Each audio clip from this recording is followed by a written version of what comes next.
Hello everyone, welcome to Black Mirror horror. कैसे हैं आप सब? आई होप आप सब ठीक होंगे। आज मैं आपके लिए एक और नई और डरावनी कहानी लेकर आई हूँ। उम्मीद करती हूँ कि आपको पसंद आएगी। अगर आपके पास भी कोई ऐसी कहानी या घटना हो तो हमें इंस्टाग्राम पे भेज सकते हैं। हम आपकी कहानियों को अपनी वीडियोस के ज़रिए लोगों तक पहुँचाएंगे। इंस्टाग्राम लिंक डिस्क्रिप्शन में है। कहानी पसंद आए तो इस वीडियो को लाइक और चैनल को सब्सक्राइब ज़रूर कीजिएगा। तो चलिए शुरू करते हैं आज की कहानी। सामने बैठे हुए लड़के को नरेंद्र सिंह ऊपर से नीचे तक देख रहे थे। लड़के की लंबाई 6 या 6.2, बड़े व बिखरे बाल, गाल पर हल्की दाढ़ी, माथे पर एक कटा हुआ दाग और शरीर का गठन बलशाली है।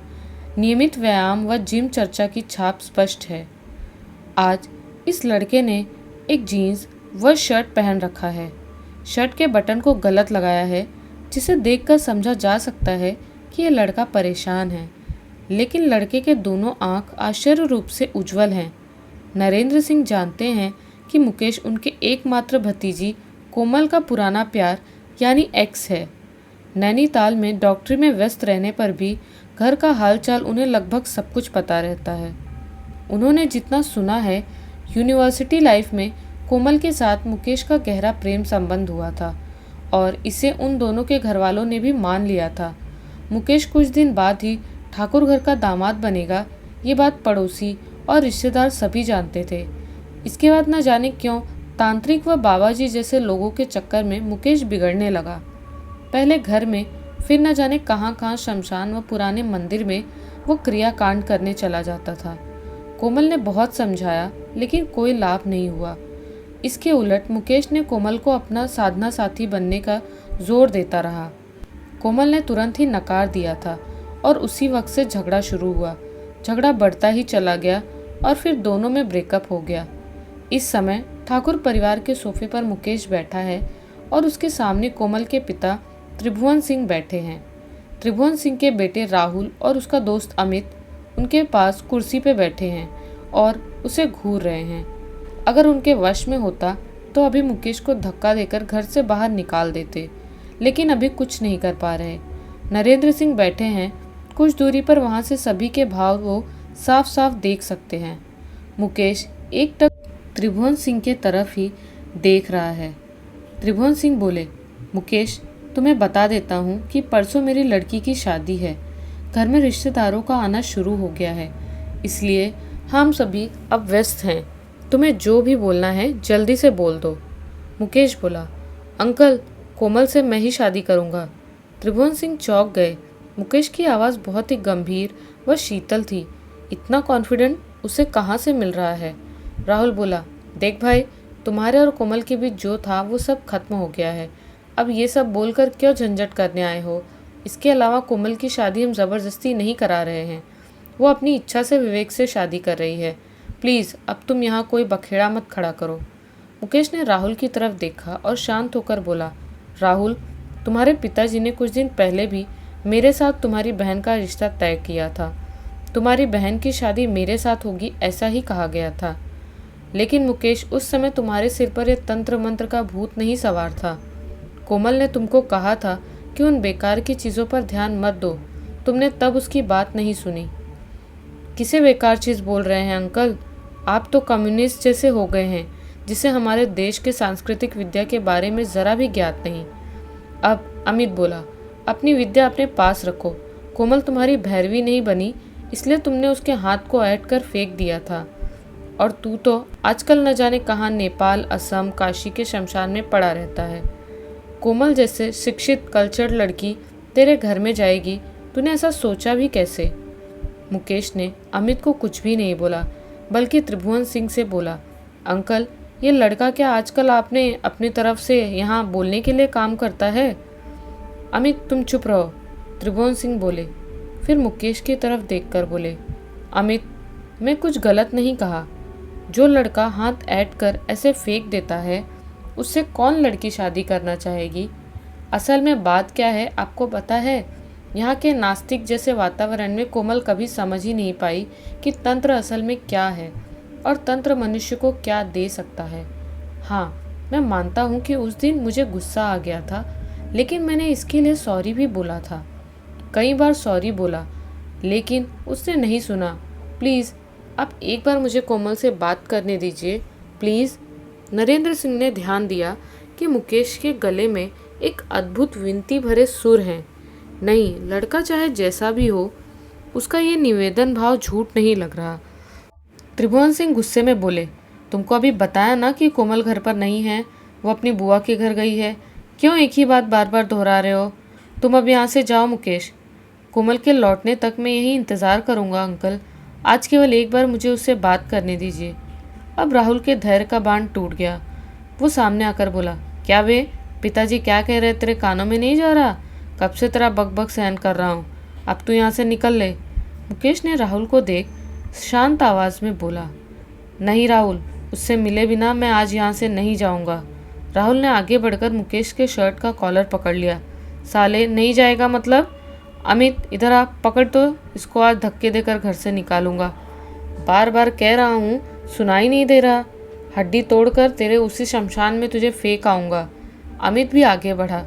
अब एक लड़ाई होने वाली है। ये देखकर नरेंद्र सिंह और चुप नहीं रह सके। आकर राहुल से मुकेश के कॉलर को छुड़वाया, फिर गुस्से से लाल राहुल को खींचकर वहाँ से दूर ले गए नरेंद्र सिंह। मुकेश के कंधे पर हाथ रखकर नरेंद्र सिंह बोले, सब कुछ छोड़ दो, पर तुम्हारे अंदर सेल्फ रिस्पेक्ट नाम का कुछ तो होगा। यहाँ क्यों बैठे हो, जबकि तुम जानते हो कि इसमें कोई भी लाभ नहीं है। हम सभी के जीवन में अतीत के कुछ खराब पल होते हैं, पर बेटे, उसी को लेकर जीवन में आगे बढ़ना पड़ता है। मुकेश ने नरेंद्र सिंह के चेहरे की तरफ देखा। इस घर में केवल यही एक आदमी सभी से अलग है।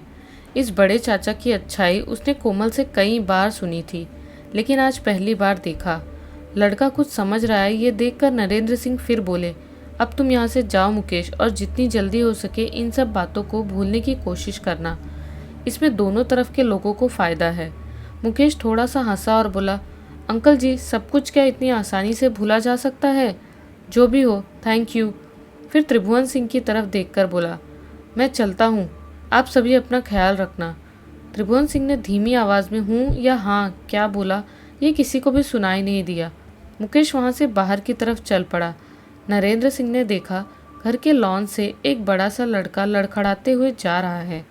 वो मनुष्य के शरीर को काटते चीरते हैं, लेकिन मन के घाव को भरने का उनके पास कोई भी दवाई नहीं है।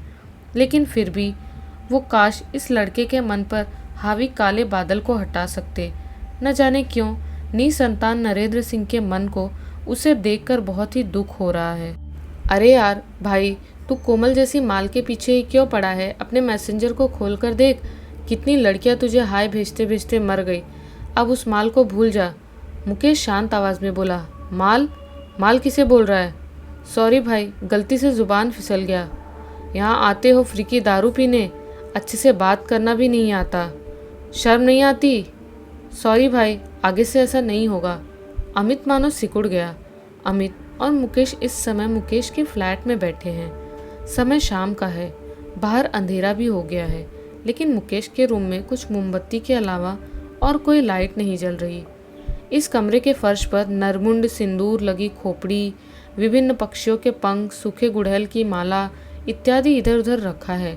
इसके अलावा लाल वस्त्र से घिरे जो विभत्स व भयानक अनजाने मूर्ति रखे हैं, उसे देखकर अमित कभी कभी कांप उठता। लेकिन फिर भी वो यहाँ पर आता है, क्योंकि फ्री शराब का मज़ा उसे मुकेश के अलावा और कौन देगा। मुकेश इस समय अपने पूजा स्थल पर बैठा हुआ है। उसने एक काली धोती पहनी है और उसके शरीर पर कई जगह भस्म का लेप भी लगा है।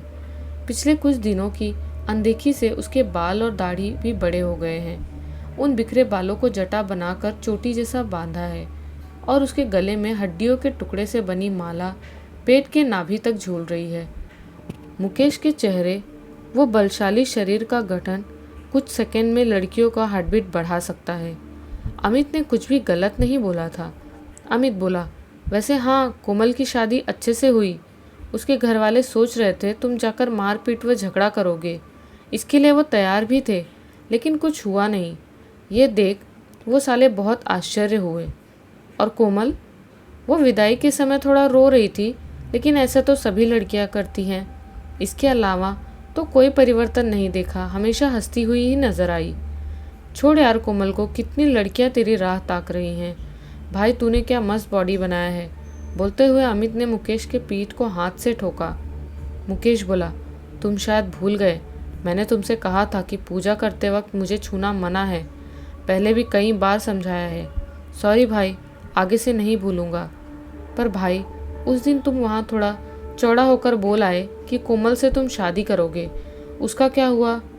अरे यार, जस्ट कुछ गुंडे को बुलाकर उस विवेक से निपट लेते और फिर कोमल को उठा लिया जाता, लेकिन तुमने तो कुछ भी नहीं किया।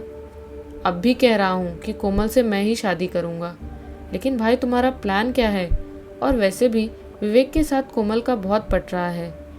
इतना मॉडर्न और नामदार ससुराल क्या कोई छोड़ता है? तुमने क्या सोचा कोमल 2 दिन बाद विवेक को डिवोर्स देकर तुम्हारे गले में माला पहनाने आएगी? इतना भी आसान नहीं है मेरे दोस्त। मुकेश कुछ देर चुप रहा, फिर बोला, वो विधवा होने पर तो फिर से शादी कर सकती है ना, आजकल तो ये सब सामान्य है। अमित कुछ देर मुकेश के चेहरे की ओर देखता रहा, फिर बोला, भाई तुम्हारा मतलब क्या है? कहीं तुम विवेक को जान से मारने के बारे में तो नहीं सोच रहे? अगर पकड़े गए तो आजीवन व लगभग 20-30 साल जेल की रोटी खाना पड़ेगा, और कोमल के साथ हनीमून की बात तो भूल ही जाओ। मुकेश ने पूछा, क्या मैंने बोला कि मैं उसे मारूंगा? फिर कौन? कृत्या किसे कहते हैं जानते हो? नहीं भाई, तुम ही बताओ क्या है। विष्णु पुराण में लिखा गया है कि हिरण्यकश्यप ने प्रहलाद के वध के लिए कुछ तांत्रिक ब्राह्मणों को नियुक्त किया था। उन तांत्रिक ब्राह्मणों ने अभिचार क्रिया के माध्यम से कृत्या का आवाहन किया था। कृत्या एक ऐसी भयानक विध्वंसक शक्ति है जिसके द्वारा शत्रुनाश से भी बड़ा कार्य करवाया जा सकता है। इन्हें कृत्या देवी भी कहा जाता है। ये एक अशुभ शक्ति होने के बावजूद जहाँ वास करती हैं, वहाँ अन्य अशुभ शक्ति भूत प्रेत बेताल ब्रह्म राक्षस सभी उसे डरकर भाग जाते हैं। कृत्या का प्रयोग बहुत ही प्राचीन है, आजकल ज़्यादातर कोई भी नहीं करता। सही यह है कि करना नहीं जानते, पर मैं जानता हूँ, मैंने इसे सीखा है। बहुत पुराने फटे चिथड़े पोथी को कई दिनों तक पढ़कर मैंने कृत्या आवाहन करना सीख लिया है, और मैं जानता हूँ कि इसमें सफल अवश्य हो जाऊँगा। इस आधे अंधेरे में मुकेश की आंखें किसी सांप की तरह चमक रही हैं, और इतनी गर्मी में भी इस कमरे में अमित को ठंडी का एहसास हो रहा है। अमित बोला, लेकिन भाई मैंने तो सुना है कि ये सब बहुत ही डेंजरस होता है। गलती होने पर जिसने इन्हें जगाया उसी को मार डालते हैं। तू मत कर ऐसा, मतलब विवेक के बारे में। आंटी की ऑपरेशन कराने का पैसा चाहिए या नहीं? लोगों के मजबूरी का फ़ायदा उठाना मुकेश अच्छी तरह जानता है। ये सुनकर अमित बोला, ठीक है, मैं तुम्हारे साथ हूँ। ये हुई ना बात, गुड बॉय। मैंने जो लाने के लिए कहा था उसे लेकर आए? अमित ने अपने सामने रखे बैग से कुछ थैलियों को निकाला। मुकेश द्वारा उसे खोलते ही एक सड़न की बदबू से पूरा कमरा भर गया। शमशान के पास वाले डोम ने थैली में क्या भरकर दिया है अमित नहीं जानता, लेकिन देखकर ऐसा लग रहा है कि कई दिनों का सड़ा हुआ किसी के शरीर का अंग है, वरना ऐसी बदबू तो लाश सड़ने पर आती है। थैली को कुछ देर चेक करने के बाद मुकेश बोला, सही है, अब तुम यहाँ से जाओ, मैं साधना में बैठूंगा। जाते समय अलमारी से बियर बोतल या शराब जो भी पीना है ले जाना, तुम्हारे लिए ही रखा है। दरवाजे के पास पहुंचकर अमित रुक गया, मानो वो कुछ कहना चाहता है। अमित धीरे से बोला, भाई तुम पढ़े लिखे लड़के हो, दिखने में भी अच्छे हो। अगर तुम चाहो तो क्या तुम्हें सुंदर लड़की नहीं मिलेगी? तुम तो जानते ही हो कि कितनी लड़कियां तुम्हें लेकर सपने देखती हैं। केवल उस एक लड़की में क्या है, उसे भूल जाना भाई। मुकेश हंसा, बहुत ही रहस्यमय है ये हंसी। इसके बाद वो बोला, प्यार किसे कहते हैं क्या तुम जानते हो? नहीं, तुझे नहीं पता, क्योंकि तुम जैसे मैसेंजर के हाय देखने वालों को कहाँ से पता होगा कि सच्चा प्यार क्या है। अभी निकल लो यहाँ से, मुझे परेशान मत करो। अमित बिना कुछ बोले ही बाहर निकल आया। सचमुच वो नहीं जानता है, वो नहीं जानता है कि अंधेरे में बैठा हुआ वो लड़का हाहाकार करके किससे बातें कर रहा है। देवीधुरा में शाम जल्दी हो जाती है। ये जगह नैनीताल के पास ही है। पहले रास्ता, बिजली, इन सभी की कमी थी। अब पास ही एक रिसोर्ट तैयार हुआ है और धीरे धीरे ये इलाका विकसित हो रहा है। लेकिन चिकित्सा व्यवस्था जैसा था ठीक अब भी वैसा ही है। इसीलिए नरेंद्र सिंह इस जगह का मुंह नहीं छोड़ पा रहे। वो जानते हैं कि यहाँ से अगर लखनऊ लौट गए तो यहाँ के पहाड़ी लोग बहुत ही मुसीबत में आ जाएंगे। वैसे भी वहाँ के लोगों के पास ज़्यादा पैसे नहीं हैं। इसके अलावा सबसे पास का अस्पताल नैनीताल में है। रात को किसी बूढ़ी दादी की सांस फूलने और किसी लड़के को बुखार व उल्टी के लक्षण दिखने पर तुरंत ही नरेंद्र सिंह को बुलाया जाता है और आधी रात को डॉक्टर सिंह भी दवाइयों का बैग और एक टॉर्च लेकर चल पड़ते। डॉक्टर साहब को बस्ती में आते देख ही घर के लोग आधे निश्चिंत हो जाते। यहाँ के लोग उन्हें बहुत ही ज़्यादा पसंद करते हैं। उनके खेतों व क्यारियों में जितना फल सब्जी होता उसमें कुछ न कुछ नरेंद्र सिंह को अवश्य दे जाते और बाहर रास्ते पर बूढ़े बच्चे सभी उन्हें सलाम करते। ज़्यादा पैसों में क्या रखा है, यहाँ के प्रकृति की खूबसूरती, लोगों का प्यार, यही तो जीवन है। लखनऊ में वो बहुत सारा पैसा कमा सकते थे, लेकिन आज से 24-25 साल पहले जब वो किसी मेडिकल कैंप द्वारा यहाँ आए थे तो यहाँ लोगों की मजबूरी देख दिल यहीं का हो गया। उनके लिए यहाँ के लोगों में कृतज्ञता की कमी नहीं है, इसीलिए और भी चिंता हो रही है। ऐसा आखिर किया किसने? डॉक्टर साहब के चेंबर में जाकर सभी दवाइयों की शीशी, टैबलेट, डॉक्टरी यंत्र सब कुछ किसने तोड़ा? यहाँ का कोई ऐसा कर ही नहीं सकता। शादी के लगभग 1 महीने बाद कोमल और विवेक नैनीताल व नरेंद्र सिंह के पास घूमने आए थे। विवेक लखनऊ के ही एक इंजीनियरिंग कॉलेज का टीचर है। उसे मेहनत करने वाला बताया जाता है, इसलिए स्टूडेंट का सेमेस्टर खत्म ना होने तक कोमल के साथ कहीं बाहर जाना उसके लिए संभव नहीं हुआ। छुट्टी मिलते ही दोनों सीधे चले आए बड़े चाचा के घर। यहाँ 3-4 दिन बिताकर फिर उत्तर भारत में नैनीताल, मनाली जैसे जगहों पर जाने का प्लान है। नरेंद्र सिंह लोगों के चरित्र को अच्छी तरह समझते हैं। वो दोनों एक दूसरे को पाकर खुश हैं, इसमें कोई भी संदेह नहीं है। विवेक बहुत ही शांत व विनम्र स्वभाव का है। इस उम्र में ही जिम्मेदारियों को संभालना अच्छी तरह जानता है। शादी के 1 महीने बाद भी कोमल को वो अपने आंखों में बसा कर रखता है। कोमल को ठंडी लग जाएगी इसलिए बार बार सावधान करता और कुछ ऐसा जिससे कोमल की कोमलता को ठेस पहुँचे वो करने पर विवेक डांट भी लगाता। नहीं, लड़का सचमुच अच्छा है। कोमल अवश्य ही अपने पुराने घाव को भूल जाएगी। उन दोनों के बीच इतनी अच्छी प्यार वाली अंडरस्टैंडिंग देखकर नरेंद्र सिंह को अपनी जवानी के दिन याद आने लगे थे। इसके बाद आज ये हुआ। ब्रेकफास्ट करके उठते ही कोमल अचानक बेहोश होकर गिर पड़ी। विवेक ने जल्दी से उसे उठाकर सोफे पर लेटाया। नरेंद्र सिंह ने स्टेथोस्कोप से हार्टबीट चेक किया। इसके बाद घर के पास अपने चेंबर में दवाई लाने गए और वहाँ का दृश्य देखकर आश्चर्य में पड़ गए। सभी दवाइयों की शीशी, टैबलेट, इंजेक्शन, यंत्र सब कुछ बर्बाद कर दिया गया था। पिछली रात किसी ने चेंबर में आकर ये सब किया, लेकिन ताला बाहर से बंद था तथा ड्रॉअर में रखे पैसों को भी किसी ने हाथ नहीं लगाया था। आश्चर्य की बात है, नरेंद्र सिंह के पास सोचने के लिए वक्त नहीं था। घर में काम व खाना बनाने वाली निकिता को कोमल के देखरेख की जिम्मेदारी देकर अकेले ही गाड़ी लेकर निकल पड़े। नैनीताल जाना होगा। सभी ज़रूरी सामान व दवाइयाँ फिर से खरीद कर लानी होगी और इसके अलावा पुलिस स्टेशन में एक शिकायत पत्र भी दर्ज कराना है। बहुत सारे काम हैं, लेकिन नरेंद्र सिंह शांत दिमाग के आदमी हैं। हो जाएगा सब कुछ। सभी काम समाप्त करने में थोड़ी देर हो गई, इसलिए नरेंद्र सिंह थोड़ा तेज़ी से ही कार चला रहे थे।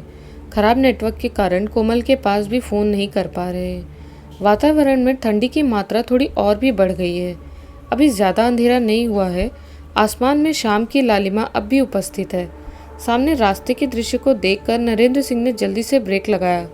किसी ने रास्ते के बीचों बीच एक कार खड़ी कर रखी है। कौन है ये इडियट? नरेंद्र सिंह अच्छे ड्राइवर है, वरना इस पहाड़ी रास्ते पर अभी एक्सीडेंट होने ही वाला था। बार बार हॉर्न बजाने पर भी वो कार साइड नहीं हो रहा। नरेंद्र सिंह परेशान होकर अपनी कार से बाहर आए और फिर उस कार के सामने जाकर जोर से बोले, अरे भाई, रास्ता ब्लॉक करके क्यों खड़े हो? कार का दरवाज़ा खुला। उसके अंदर अमित बैठा था। ये देख नरेंद्र सिंह बोले, अमित, तुम यहाँ पर क्या कर रहे हो? अमित बोला, अंकल, गाड़ी खराब होने की वजह से हम फंस गए हैं। रुको देखता हूँ। कई सालों से इस रास्ते पर गाड़ी चला रहा हूँ, इसलिए थोड़ा बहुत मैकेनिक का कार्य भी सीख लिया है। नरेंद्र सिंह कार के सामने गए। तभी कार से एक और लड़का बाहर निकला। उस लड़के ने नरेंद्र सिंह को नमस्कार करते हुए कहा, अंकल जी आप कैसे हैं? ये तो मुकेश है। उसे देखकर नरेंद्र सिंह का चेहरा कोमल हो गया। मैं तो ठीक हूँ मुकेश, वैसे तुम कैसे हो? रुको पहले तुम्हारे कार को देखता हूँ, अगर टॉर्च हो तो जलाओ। इन छोटे मोटे चीज़ों को फिक्स करना मुझे अच्छे से आता है। शाम हो गई है इसलिए जल्दी ही घर लौटना होगा। धीरे धीरे मुकेश बोला, अंकल आज आप घर नहीं जा पाएंगे। मतलब? मुकेश आगे आया और अपने पॉकेट से रखे हुए बाएं हाथ को निकाला। एक रुमाल से नरेंद्र सिंह के चेहरे को दबा दिया। तुरंत ही नरेंद्र सिंह का सिर चकराने लगा और कुछ ही सेकंड में उनके आंखों में अंधेरा उतर आया। नरेंद्र सिंह के दोनों आंखों में जलन हो रहा है, इसीलिए ठीक से कुछ देख नहीं पा रहे। हिलते डुलते वक्त उन्हें पता चला कि अब भी उनके शरीर में पूरी शक्ति नहीं लौटी है। कुछ देर इधर उधर करने के बाद वो ठीक से अपनी आंख फैला पाए। एक बड़े कमरे के अंदर लकड़ी की कुर्सी पर उन्हें बैठाया गया है। कुछ दूर सामने ही ईंटों को सजाकर एक यज्ञ कुंड बनाया गया है और उसके अंदर आग जल रही है। इसके अलावा आसपास नरमुंड हड्डी, फूलों की माला, सिंदूर, लाल चंदन, सुरा पात्र, आहुति के लिए करछी इत्यादि पूजा की सामग्री सजाई गई है। यज्ञ कुंड के सामने पुजारी के आसन पर मुकेश बैठा है। उसने काली धोती पहनी है तथा सिर के बाल जटा की तरह बांधे हुए हैं। इसके अलावा उसके गले में लकड़ी व रंगीन पत्थरों की माला भी है। इतनी ठंडी में भी मुकेश के शरीर पर केवल एक पतला सूती का गमछा लटक रहा है। देखकर ऐसा नहीं लगता कि उसे ठंड लग रही है, बल्कि उसके बलशाली शरीर से बूंद बूंद पसीना निकल रहा है। वहीं एक कोने में अमित जैकेट व टोपी पहने खड़ा है, लेकिन फिर भी उसे ठंड लग रही है, इसीलिए दोनों हाथों को रगड़ते हुए राहत पाने की कोशिश कर रहा है। नरेंद्र सिंह जोर से बोले, ये सब क्या है? मुझे यहाँ लाकर तुमने ये सब क्या शुरू किया है? अरे अंकल जी इतना मत चिल्लाइए, आज आपको घर नहीं जाने दे सकता क्योंकि आप वहाँ पर आज सुरक्षित नहीं हैं। मुकेश ने धीरे धीरे ये सब बोला। मतलब? आज अमावस्या है अंकल जी, कई घंटों से मदिरा व अपने खून से आहुति देकर आपको पता है मैंने किसे जगाया। वैसे अंकल जी क्या आप कृत्या के बारे में कुछ जानते हैं? कृत्या? हाँ कुछ कुछ जानता हूँ। तांत्रिक क्रिया के द्वारा इस अशुभ शक्ति को जगाया जाता है। इसका प्रयोग शत्रु मारण के लिए किया जाता है। अगर वो अपने काम में असफल हुई तो लौटकर जागृत करने वाले तांत्रिक को ही अपना शिकार बनाती है। एक समय था जब मैंने भी इन चीज़ों के बारे में कुछ किताबों को पढ़ा था, लेकिन तुम इन सभी भयानक खेल में क्यों जुड़े हो? ये सब करने का उद्देश्य क्या है? अभी बताता हूँ अंकल। मैंने आज जिस कृत्या को जगाया है उसका नाम सरसर्पिणी कृत्या है। अमावस्या के दिन किसी पुरुष का नाम बोलकर आहुति देकर उन्हें जागृत करने पर वो पुरुष दुनिया के चाहे किसी भी स्थान पर रहे, कृत्या उसे खोज लेती है। इसके बाद उस पुरुष के परिचित किसी नारी का वेश बदलकर सम्मोहन द्वारा सहवास करने पर मजबूर कर देती है और उसी सहवास क्रिया के दौरान धीरे धीरे वो पुरुष के प्राण शक्ति को चूस लेती है। इस क्रिया में जो भी बाधा बनेगा, कृत्या उसे भी मारकर अपना कार्य संपन्न करेगी। अब आप समझे? मुकेश अब खड़ा हुआ, फिर नरेंद्र सिंह की तरफ बढ़ते हुए बोला, आपके प्यारे दामाद श्रीमान विवेक का आज ही अंतिम रात है। सरसर्पिणी कुछ देर पहले ही आपके घर में गई है। दोपहर तक कोमल पूरी तरह ठीक हो चुकी थी। दोपहर में खाने के बाद विवेक ने ज़बरदस्ती कोमल को आराम करने के लिए मजबूर किया। शाम को निकिता रात का खाना बनाकर वो अपने लिए खाना लेकर घर चली गई। निकिता के जाने के बाद नए प्रेमी जोड़े एक दूसरे के बाहों में खो गए। कोई बार बार डोरबेल बजा रहा है, शायद बड़े चाचा लौट आए हैं। विवेक के बाहों से खुद को छुड़ाकर कोमल उठ बैठी। कमरे के अंदर बहुत ही अंधेरा है, इसलिए वो लाइट का स्विच ऑन करने के लिए गई, लेकिन लाइट नहीं जला। फिर से लोड शेडिंग। इन पहाड़ी जगहों पर यही समस्या है। पास ही टेबल पर रखे टॉर्च को जलाकर कोमल ने विवेक को जगाया। बड़े चाचा जी शायद लौट आए हैं और बिजली भी चली गई। चलो ना दरवाज़ा खोल लें। क्या हुआ, महारानी को अकेले डर लग रहा है? चाचा जी इतनी ठंड में बाहर खड़े हैं और तुमको मस्ती सूझ रही है, जल्दी उठो। पत्नी की डांट से विवेक को उठना ही पड़ा। टॉर्च से मोमबत्ती खोज, फिर उसे जलाकर वो दोनों कमरे के बाहर निकले। कोमल काँप रही है, शायद आज ठंडी कुछ ज़्यादा ही है। किसी दूसरे दिन शाम होते ही आसपास की झाड़ियों से झिंगुर की आवाज़ सुनाई देती है, लेकिन आज चारों तरफ पिन ड्रॉप साइलेंस है। इसके अलावा मोमबत्ती जलाने पर जो कीड़े मकोड़े उड़ते हुए चले आते हैं, आज वो भी नहीं दिख रहे। कोमल फिर से कांप उठी। नहीं, ठंड की वजह से नहीं, इस बार वो एक डर की अनुभूति से कांप उठी। इसीलिए चलते हुए उसने विवेक के हाथ को पकड़ लिया। दरवाज़ा खोलते ही वो दोनों चौंक गए। बड़े चाचा नहीं, निकिता वहाँ खड़ी थी। भैया जी, मैं अपना फ़ोन भूल गई हूँ, शायद रसोई घर में है, इसीलिए लेने चली आई। कोमल को कुछ ठीक नहीं लग रहा था, क्योंकि निकिता विवेक की तरफ ऐसी निगाहों से देखकर बात क्यों कर रही है। कोमल लड़कियों के इस इशारे का मतलब अच्छी तरह जानती है। आओ, अंदर आओ, कहते हुए विवेक दरवाजे से साइड हुआ। मुस्कुराते हुए निकिता अंदर आई। टॉर्च दीजिए। विवेक ने टॉर्च निकिता की तरफ बढ़ा दिया। इसी बीच कोमल ने ध्यान से देखा कि निकिता अपनी जीभ से होठों को चाट रही है। टॉर्च लेकर निकिता किचन की तरफ चली गई। इसके बाद कोमल विवेक को खींचते हुए अपने बेडरूम में लेकर आई। विवेक कुछ बोलने ही वाला था कि कोमल ने हाथ से उसे चुप करा दिया। जल्दी से बेडरूम के दरवाजे को बंद करके कोमल खड़ी हो गई। क्या हुआ तुम्हें? धीरे से विवेक ने पूछा। विवेक, वो मानव नहीं है। मतलब? तुम कहना क्या चाहती हो? तुमने नहीं देखा? लेकिन मैंने स्पष्ट देखा कि मोमबत्ती की रोशनी में निकिता की कोई परछाई नहीं थी। तुम क्या कह रही हो? जिस लड़की को पिछले 2-3 दिन से देख रहा हूँ और आज तुम उसे भूत प्रेत बना रही हो। तुम विश्वास करो, मैं झूठ नहीं बोल रही। मैंने अपनी आंखों से देखा है। वो कोई मानव नहीं है। ठीक है, पर पिछले कुछ दिनों से उजाले में वो हमारे सामने घूमती रही, खाना बनाकर खिलाया। वो सब क्या था? तुम्हें क्या नशा हो गया है? कोमल कुछ जवाब देने वाली थी, ठीक उसी समय बेड पर रखा मोबाइल बजने लगा। मोबाइल को उठाते ही वो दोनों चौंक गए, क्योंकि निकिता ने फ़ोन किया था। कोमल अचंभा होकर खड़ी है, ये देखकर विवेक ने खुद ही कॉल रिसीव किया। उधर से आवाज़ आई, हेलो भाभी जी, डॉक्टर साहब अभी तक लौटे या नहीं? निकिता, मैं विवेक बोल रहा हूँ। वो अभी तक नहीं लौटे।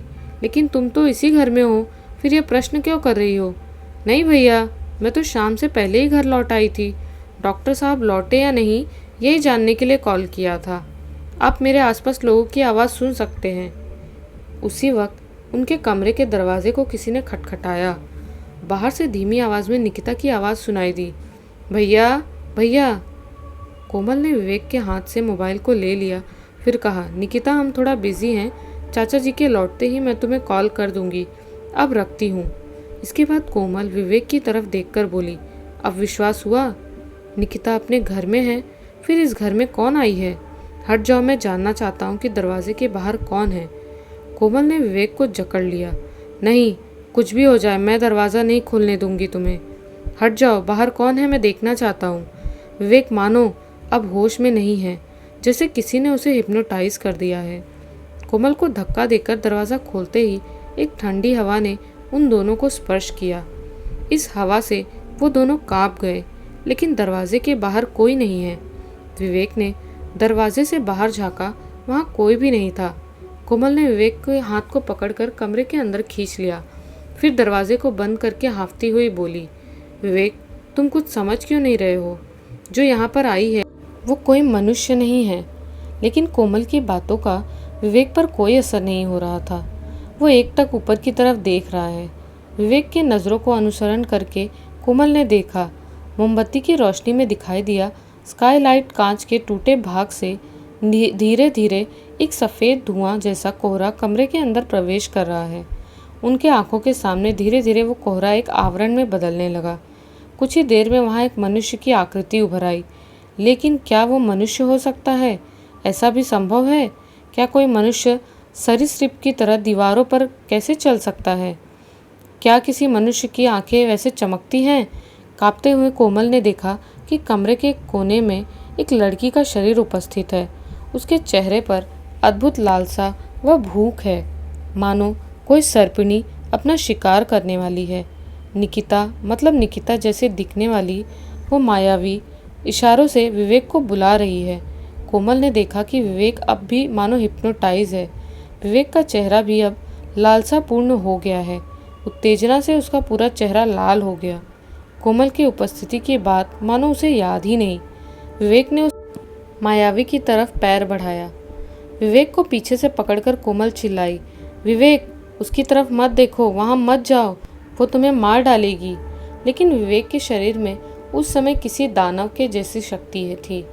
एक ही झटके में कोमल फर्श पर गिर पड़ी और कोमल को आतंकित करते हुए उस मायावी के मुंह से एक भयानक हंसी निकल आई।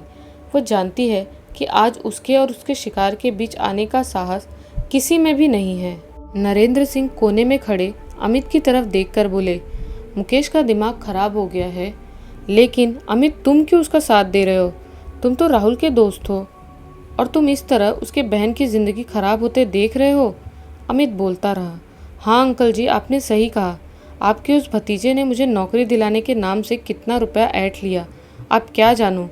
मैं तो जानता था उसके पास पैसों की कमी नहीं है, फिर भी हम जैसे लड़कों को नौकरी का सपना दिखाकर उसके पैसों से मल्टीप्लेक्स में मूवी देखता है, गर्लफ्रेंड के लिए गिफ्ट व दूसरे कामों के लिए पैसा लेता है। आप क्या जानते हैं, मेरी माँ की बीमारी का पता चलते ही मैं राहुल के सामने रो पड़ा था, लेकिन उसने एक फूटी कौड़ी की भी सहायता नहीं की और मुकेश ही मेरी माँ के ट्रीटमेंट के लिए अक्सर पैसे देता है। आप जैसे बड़े खानदान में ऐसे नीच लड़के कैसे पैदा हो जाते हैं? नरेंद्र सिंह कुछ बोल नहीं पाए। मुकेश बोला, अमित, ये सब बातें रहने दो। अंकल जी उन सभी से अलग हैं। पहले दिन देखकर ही समझ गया था कि उस घर में केवल ये ही मुझे समझ रहे थे और मेरे साथ अच्छे से बात किया था, इसीलिए आज आपको यहाँ रोकना पड़ा। मैंने तो आपको बताया, कृत्या अपने शिकार के वक्त कोई बाधा सहन नहीं करती। जो भी उसे रोकेगा वो मारा जाएगा। आज रात आपको उस घर में कैसे रहने दूँ? नरेंद्र सिंह जोर से बोले, अरे पागल, तुम बहुत बड़े पागल हो। तुमने एक बार भी नहीं सोचा कि विवेक को मारते वक्त कोमल खुद ही उस कृत्या को रोकने की कोशिश कर सकती है। तब क्या होगा? जिसे पाने के लिए तुम ये सब कर रहे हो, उसके मृत्यु की व्यवस्था तुमने अपने हाथों से कर दिया है। ये तुम्हारा सच्चा प्यार नहीं, मोह है, और उसी मोह में तुम्हारा दिमाग खराब हो गया है। तुरंत ही मुकेश का चेहरा लटक गया। अपने सिर को पकड़कर वो छटपटाते हुए बोला, हे भगवान, मैंने ये क्या कर दिया? साले अमित, तूने मुझे ये बात याद क्यों नहीं दिलाई? अब मैं क्या करूँ? तुमने तो मुझे इन सब के बारे में ठीक से नहीं बताया था। शांत हो जा और ठंडे दिमाग से सोच कि उस कृत्या को रोकने का कोई उपाय है। अमित ने उसे सांत्वना देते हुए कहा, कृत्या शक्ति रोकने का उपाय पोथी में जैसा पढ़ा था वैसा है, लेकिन यहाँ से मैं कैसे? हाँ, एक ही उपाय है। मैं खुद ही 3 बार आहुति देकर कृत्या को वापस बुला लूँगा। लेकिन तुम अगर खुद ही कृत्या के शिकार में बाधा बनोगे तो वो तुमको ही, जो भी हो देखा जाएगा। कोमल को मैं मरने नहीं दे सकता, और वैसे भी मैं तंत्र साधक हूँ, मुझे हानि पहुँचाना इतना आसान नहीं। पागलों की तरह मुकेश यज्ञ कुंड के सामने जाकर बैठा। एक चाकू को अपने बाएं हाथ पर चलाकर वहां से निकलने वाले खून को सुरा पात्र में मिलाया। अपने खून को अच्छे से मदिरा में मिलाकर मंत्र पढ़ते हुए यज्ञ में 3 बार आहुति प्रदान किया। तुरंत ही एक काला धुआं यज्ञ कुंड से पूरे कमरे में फैल गया। धुएं से नरेंद्र सिंह व अमित खांसते हुए अपने आंखों को बंद कर लिए। कोमल फर्श पर गिरकर दर्द से कराह रही थी। अचानक धक्के से गिरने के कारण उसे चोट लगी है, इसीलिए उठकर खड़े होने में भी उसे दिक्कत हो रही है। दर्द में ही वो चिल्लाकर बोलने लगी, विवेक, विवेक प्लीज़ उसके पास मत जाओ। विवेक मानो कुछ सुन ही नहीं पा रहा था। सम्मोहनवश वो भयंकरी की तरफ बढ़ता गया। ठीक उसी वक्त ये घटना घटी। किसी अदृश्य शक्ति ने उस मायावी को पीछे की तरफ आकर्षित किया। उस शक्ति के कारण कुछ देर तक मायावी की शरीर हवा में उड़ती रही। फिर वो अपनी शक्ति से खुद को संभाल ली। अचानक बाधा के कारण गुस्से से उसका चेहरा विकृत हो गया। कुछ मुहूर्त के लिए विवेक रुक गया था, लेकिन फिर से वो बढ़ने लगा। फिर उस मायावी भयंकरी को किसी ने खींचना चाहा। गुस्से के कारण वो गर्जन करने लगी। फिर अपनी पूरी शक्ति से खुद को संभाल कर फर्श पर पैर रखा। ज़्यादा देर उस आकर्षण से जूझ नहीं पाएगी, ये देख कृत्या विवेक की तरफ स्वयं ही आगे चली गई। दोनों हाथों को फैलाकर वह हंसते हुए एक एक कदम बढ़ाने लगी। कोमल अपनी पूरी शक्ति से उठकर झटपट विवेक के सामने आकर खड़ी हो गई। कुछ भी हो जाए, लेकिन वो उस भयंकरी को नहीं जीतने देगी। अगर जान भी चली जाए तो जाए, लेकिन जब तक वो जिंदा है, विवेक को वो भयंकरी मायावी नहीं छू पाएगी। कृत्या अपने होठ को चाट रही है। उसके होठ के बीच 2 बड़े दांत साफ दिखाई दे रहे हैं, मानो कुछ भी नहीं हुआ है। ये सोचकर वो आगे बढ़ रही है। अंतिम बार के लिए कोमल ने उस भयंकरी मायावी को धक्का मारा और तुरंत ही कृत्या आतंकित होकर पीछे हट गई। मायावी का चेहरा ऐसा हो गया मानो उसने साक्षात मृत्यु को देख लिया है। कोमल के स्पर्श करते ही उसने मानो अपने माया शरीर की क्षमता को खो दिया है। किसी धुआं के जैसे वो गायब हो रही थी। फिर किसी ने तीसरी बार के लिए उसे आकर्षण द्वारा अपनी तरफ खींच लिया। वो भयंकरी काला धुआं बनकर चिल्लाते हुए हवा में गायब हो गई। मुकेश द्वारा दूसरी बार यज्ञ में आहुति देते ही नरेंद्र सिंह के पैरों तले जमीन कांपने लगी थी। यह किस अशुभ की सूचना है? कमरे के एक कोने में खड़े होकर अमित कांप रहा था। मुकेश ने फिर से मंत्र पढ़ते हुए सामने के यज्ञ कुंड में अंतिम आहुति को प्रदान किया। तुरंत ही यज्ञ की आग तेज हो गई। उसी वक्त इस कमरे का एकमात्र दरवाज़ा अपने आप टूट गया। एक गर्म हवा आक्रोश में मुकेश के ऊपर झपट पड़ी। आतंकित होकर नरेंद्र सिंह ने देखा कि मुकेश अपने आसन से छिटक कर दूर जा रहा है। दूर जा गिरा। उसका एक पैर किसी तरह आसन पर अटका हुआ है। मुकेश के अंदर हिलने डुलने की भी क्षमता नहीं है। मानो कोई दानवीय शक्ति उसके सीने के ऊपर बैठ गई है। गुस्से व आक्रोश में वह अदृश्य शक्ति मुकेश के गले के लटके मालाओं को तोड़ने लगी। मुकेश का शरीर बलवान है, लेकिन इतनी ताकत नहीं है कि वो उस भयंकरी मायावी को रोक सके। इसके बाद दर्द से चिल्लाने की आवाज़। नरेंद्र सिंह ने देखा कि मुकेश के सीने में किसी अदृश्य दानवी शक्ति ने 5 गड्ढे कर दिए हैं, जहाँ से खून निकलता ही जा रहा है। शरीर को कंपाने वाली एक अदृश्य हंसी सुनाई दी और फिर खून चाटने की आवाज़ भी आने लगी। कोई मुकेश के शरीर से निकलने वाले खून को बड़े मौत से पी रहा है। अंकल जी, चलिए यहाँ से, जल्दी भाग चलिए, अमित ने नरेंद्र सिंह के हाथ को पकड़कर तेजी से बोला। नरेंद्र सिंह उठ खड़े हुए, फिर किसी तरह दरवाजे की ओर बढ़ गए। नरेंद्र सिंह कुछ भी नहीं कर सकते। पागल लड़के ने जो मृत्यु जाल अपने हाथों से बुना है, अपना खून देकर उसके प्यास बुझाना होगा। कोहरा हटकर बगीचे में सूर्य की रोशनी आ गई है। नरेंद्र सिंह हाथ में कॉफ़ी के कप को लेकर बैठे हैं। उनके सामने ही कोमल और विवेक बैठे हैं। कल रात के भयानक विभीषिका की छाप अब भी उनके चेहरे पर साफ दिखाई दे रहा है। अमित भैया नहीं आए बड़े चाचा? धीरे से कोमल ने प्रश्न किया। नहीं, उसने कहा कि वो अब अपनी गलती का प्रायश्चित करेगा। वैसे अमित भी दमदार लड़का है। अगर वो मुझे खींचकर उस कमरे से बाहर नहीं निकालता तो पता नहीं मैं वहाँ से निकल पाता भी या नहीं। मेरा हाथ पैर तो मानो शून्य ही हो गया था।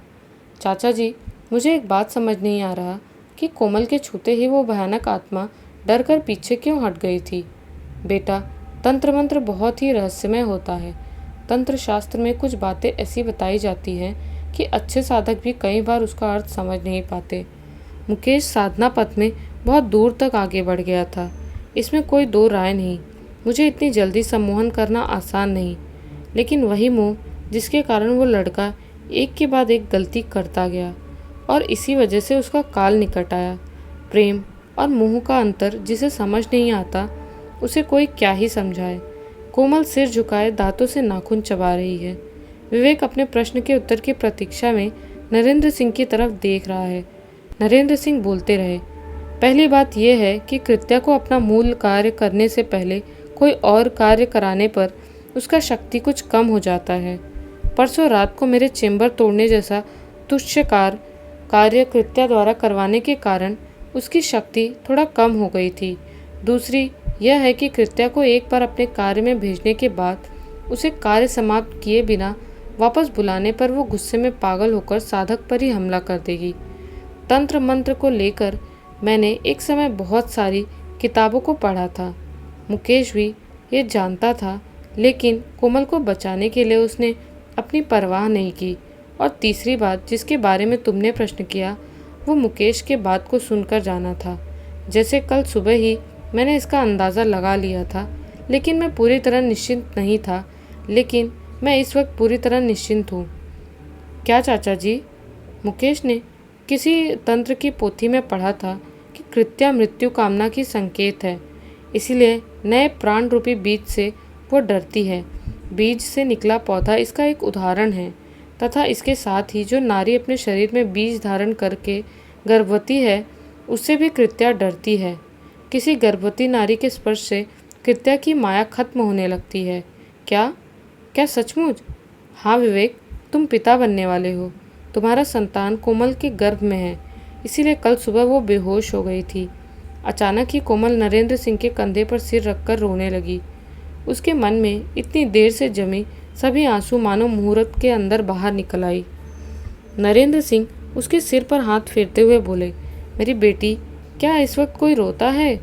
ये तो सेलिब्रेट करने का समय है। कोमल के आंसू को पोंछते हुए नरेंद्र सिंह बोले, रोना नहीं, जाओ तुम दोनों बातें करो, मैं जाकर चेंबर को फिर से थोड़ा सजा लेता हूँ और जाता हूँ निकिता को भी खबर पहुँचा देता हूँ कि इस खुशी के मौके पर आज कुछ अच्छा व स्वादिष्ट भोजन बनाएं। ठीक है? नरेंद्र सिंह कुर्सी से उठकर चेंबर की तरफ चलने लगे। वो जानते हैं कि विवेक अपने प्यार से कोमल को वश में कर लेगा। भगवान की कृपा से लड़की ने ऐसा जीवन साथी पाया है। कोमल अब विवेक की पत्नी ही नहीं, उसके आने वाले बच्चे की माँ भी है। लेकिन नरेंद्र सिंह ये भी जानते हैं कि कोमल के मन में एक प्रेम धारा हमेशा रहेगा जो मुकेश के लिए था, लेकिन इस बारे में किसी को भी कभी पता नहीं चलेगा। तो दोस्तों, कैसी लगी आपको ये कहानी? हमें कमेंट्स में ज़रूर बताइए। मिलते हैं एक नए वीडियो में एक नई कहानी के साथ।